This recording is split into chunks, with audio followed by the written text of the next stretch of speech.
Bien. Pour créer notre facture, on va sur comptabilité.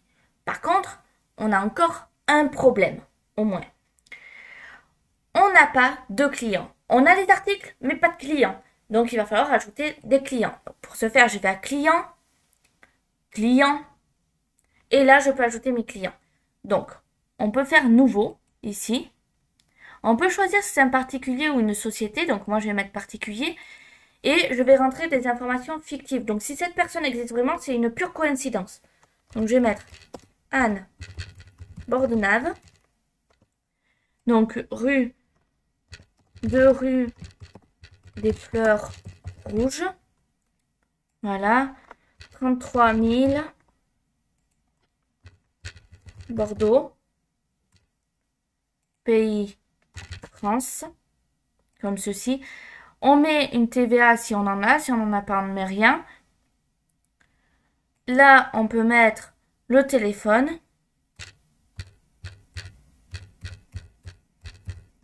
Comme ceci. Donc, je vais plutôt le mettre au niveau du mobile parce qu'un 07 c'est un mobile. Ici, on peut mettre donc l'email de la personne. Voilà. On peut mettre un titre. Donc, dans notre cas, ça sera plutôt Madame. Et là, on est bon. Ensuite, on peut mettre des notes internes, si nécessaire. On peut faire la comptabilité, donc ça veut dire mettre la carte bancaire.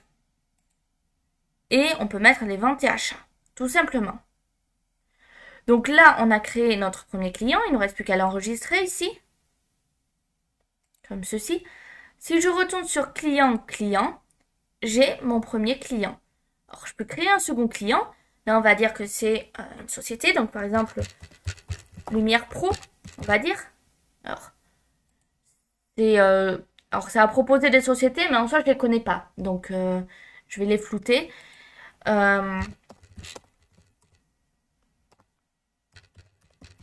Là.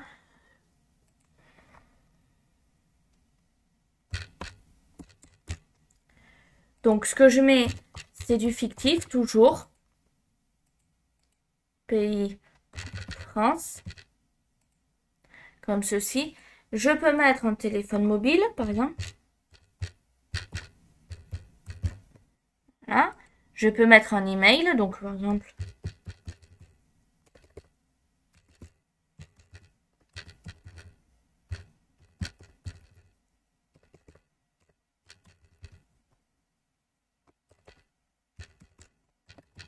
Voilà.